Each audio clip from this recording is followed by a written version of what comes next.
You guys just saw I bought myself a Ram, so Junior Mint had to go out and get one too, and sadly, he got screwed really bad. Let's find out what happened. Let's get started.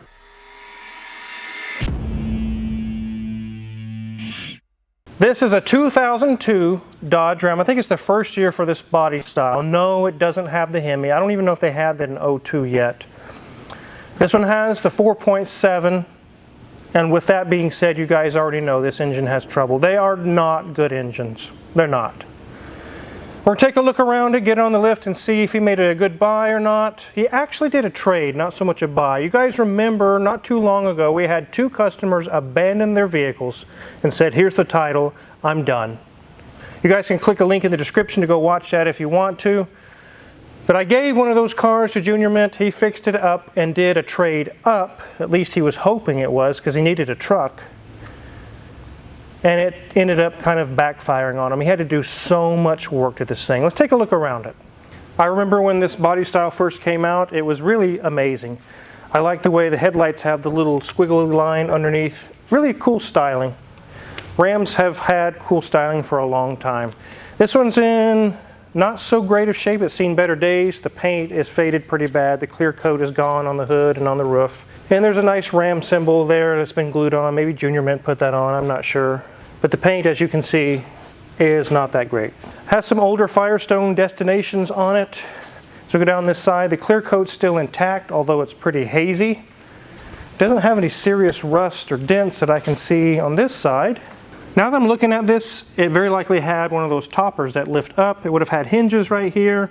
This is where it bolts to the bed. And then you had your kind of like hood struts right here that would help it lift up. It's kind of ate into the paint around the edges, but you're not too worried about that if you're looking for a work truck. It does have a nice bed liner, a very thick rubber coating. Actually, it's kind of hard. It's not rubber, but it's all intact and in good shape, so that's great. And down this side, the belt line molding has come off. This one's about to come off as well, and the paint is faded pretty bad. Let's go ahead and hop under the hood and then see what we got going on under there. Here we are, we have our Magnum 4.7. These are some of the first years for this engine as well. I don't know if you go too much further back in time that you'll find 4.7s in 01 or 2000, possibly. And as you can imagine, being a 4.7, there's going to be something wrong with it. These are, like I mentioned a minute ago, these are not great engines. They're known for overheating, blowing head gaskets. They're known for many other issues as well. And it's not very easy to do that job. In fact, if you guys have been watching Hoovie's Garage, he just bought a red Dodge Dakota that we'll be filming here before long. It too has a 4.7, and yes, Tyler's friend Tyler Potter, who is a master Chrysler mechanic in Wichita, guess what? Had to do both head gaskets. I kind of warned him about that. I was like, you know, any of these engines you buy are going to have blown head gaskets. He's like, maybe, maybe not. And he got bit. It definitely was blown head gaskets on that one. I've actually had cars come into the shop with 4.7s, they're overheating, and I tell customers it's a blown head gasket, I don't even have to look at it, and they say, no, I don't think so, I'll take it to a different shop. Then they come back and say, yeah, you were right, can you get me an estimate on that? It's a very, very common issue. There are many makes and models out there that have a propensity for blowing head gaskets. We all can think of the Subaru Outbacks or the Legacies or things of that nature back in the day, 97, 98, 99. They were just blowing head gaskets left and right. There's Land Rover Discoveries. We had one of those years ago and I had to do the head gaskets on it. Very common on those. Talking about the Disco 1 and the Disco 2, not so much the newer models. And the Cadillac Northstar. Remember the 93, 94, 95, they were blowing head gaskets like crazy. They had to do special time certs or different things that you could do to fix them. There's a lot of makes and models out there that can have blown head gaskets. This is one of them, the 4.7 from Dodge or Chrysler. Luckily, once you fix it, it's usually done. You don't have to do it again. But on some makes and models where it's just a very poor design, you may have to do it again, but probably not for a long, long time. Now, when Junior Mint bought this one, he didn't know anything about the head gaskets. It seemed to run okay, but it was really kind of rough. It was misfiring, and he thought maybe it's some coils, some plugs, and you know, I'll take a chance. I'll trade in my car that I got for free, trade up to this truck, fix a few things, and I'll have a decent work truck. He got burned really bad. So we'll talk about what he found out and how much work he had to do. But before we do that, let's let Mrs. Wizard give you guys an interior review. It's actually decent in there. It's not too bad. Okay, ladies and gents, 157,855 miles. Wow, it's got a good share on here, but not too bad for considering the age of this thing. Gauge cluster's looking very nice. We look at our dash, it's looking good. He's got a cell phone holder right there. Everything is looking good, nothing too bad until we get to the, well, MacGyver approach to car maintenance, which, of course, as we know, is duct tape. Do have an aftermarket radio. We have some very simple HVAC controls and a nice little spot there holding his pen. As we look at our seats, it does have that bench seat, the same as the Wizard and I's truck, and we can lift this up and put a nice third person in this front row as well. Door card's in good condition for most of it. It looks like the plate there for our windows and door lock needs to be adjusted some, but at least you can get in and out of the car. The door handle is attached nicely. So we look at our back seat. Well, it looks like he's sporting some beachwear and keeping a cooler back there, so he's got his lunch with him and after work gear. Great. But otherwise, the seat's in good shape. I don't see any rips or tears in it, and we do have, again, not a full-size door, but very much a kind of a 3/4 size door, just the same as Wizard and I's truck. Headliner's in good condition, nothing sagging, nothing overly going on up there. And here we are at our upside down steering wheel, because this thing just got pulled in, and that's where they left the tires, in that position. It's not actually the clock spring wrong or anything like that, alignment, it's all good. It's just, well, the tires are turned. So enough of this interior talk. Let's get this up in the air and see what it looks like on the underneath.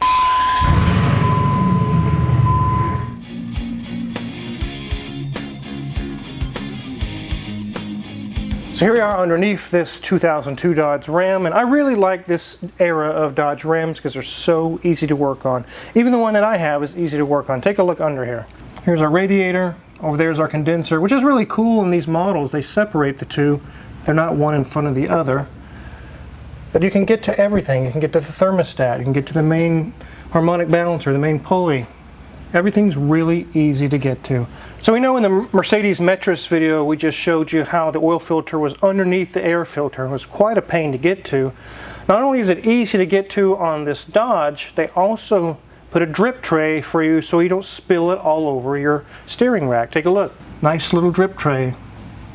So you can go down into your drain bucket. Thanks, Dodge. Here's our steering rack, which I really love trucks with steering racks. Ones with a circulating ball or whatever steering gearbox, they always steer terrible. Let's check our brakes. They're about 20% remaining, but they still got some life. The shocks are not blown out. Nothing loose there. Sway bar link is intact, it's not loose. Brakes are about 20% remaining over here as well. Shock is not blown out. Nothing loose, nothing loose. So those of you who are paying attention, you'll notice a bunch of gunk right here on the steering gearbox. What it actually is from is the power steering pump was leaking at some point. I think Junior Mint replaced it. Let's take a look. You can see it's a dark gray or black power steering pump has been replaced recently, so that solved the leak, luckily. As we continue back, we go to our rear oil pan area and our transmission, and it's pretty dry. So you did pretty good there, Junior Mint. There's no leaks going on. And continuing on with our theme of things being easy to work on, there's my starter. I mean, I just touch it, it's right there. It's so easy to work on. If you need to get to this side over here, there's a bunch of room to work on anything on this side. There's just tons of room. It's really, really nice. So it is a rear-wheel drive. It is not four-wheel drive, and the drive shaft is good. No loose U-joints. And then we have our charcoal canister, which is doing fine and easy to get to. And it has a nice metal shield around it, which I really like that they did that. I think his exhaust broke. He's going to get that fixed later, but he was focusing on the engine right now. It's kind of just hanging. But that's his next project, is to solve the exhaust issue. What? He's not going to be no muffler Newton? He is right now. He's actually following the theme of no muffler Newton. But he's hoping to get that fixed so he doesn't constantly have to hear that noise. Again, U-joint is fine, nothing leaking from the differential. We have rear disc brakes. I love a truck with disc brakes all the way around and rack and pinion steering. That's my favorite type of a truck.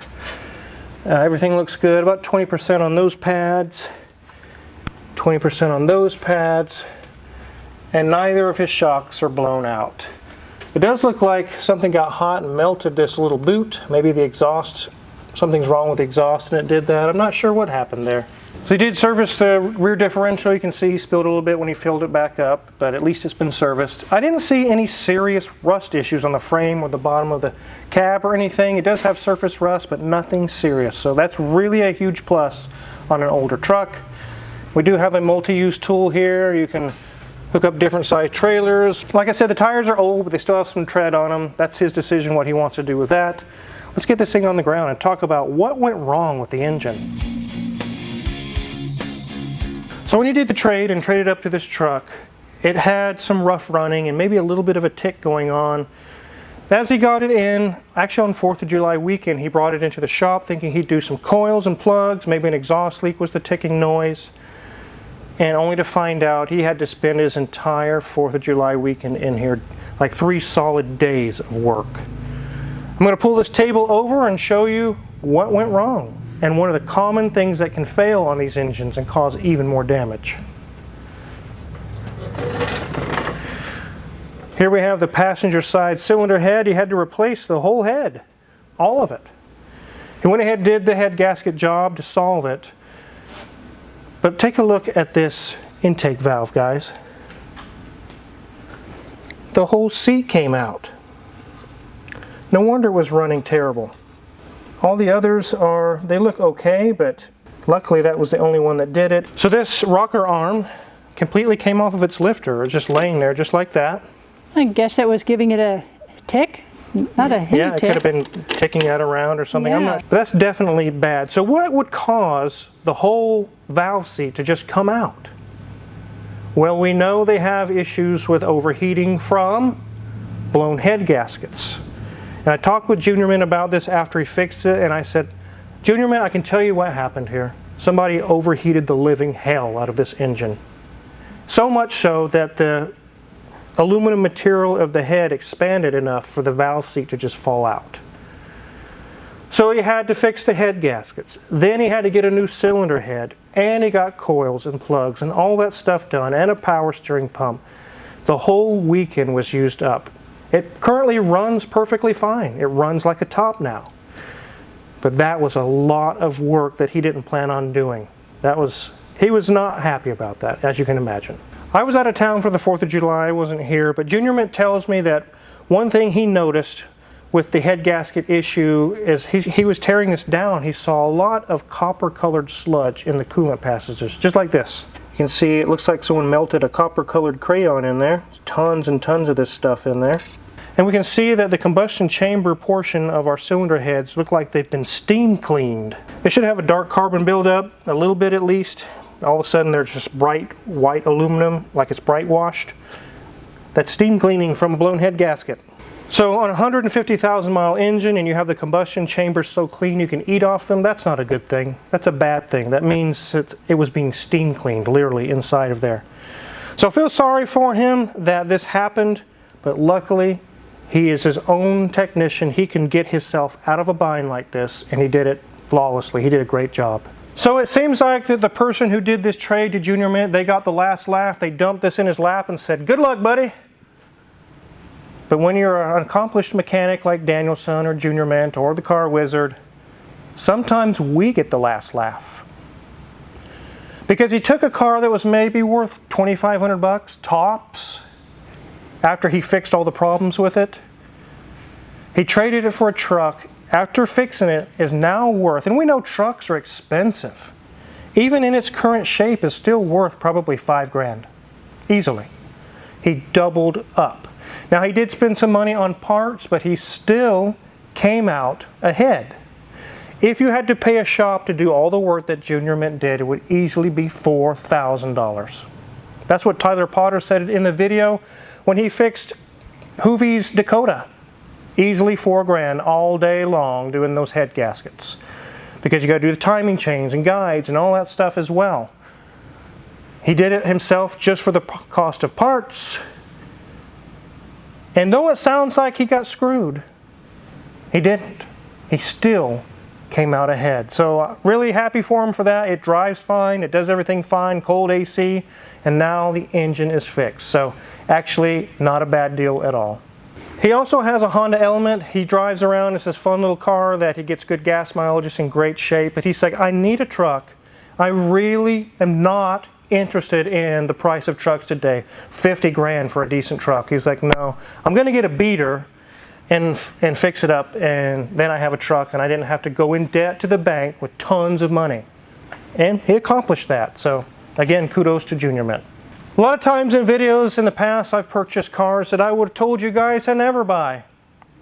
But when you are a very well-skilled technician, you can take those chances.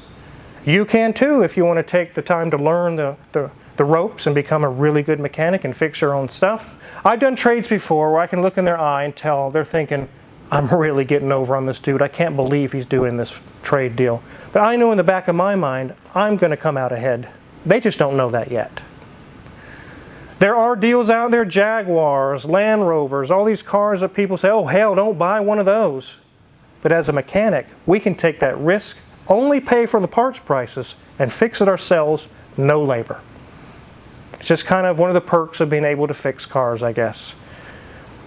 So if you're curious what kind of tools that Junior Mint used to work on this truck, or used to work on any of the vehicles in the shop, check our Amazon affiliates link in the description below. A lot of the tools we use in the shop are for sale there, and if you purchase anything there, we get a small cut and really appreciate it. Make sure to hit the subscribe button because next week is full of cars, which means we're going to be full of videos for you guys. Thanks for watching.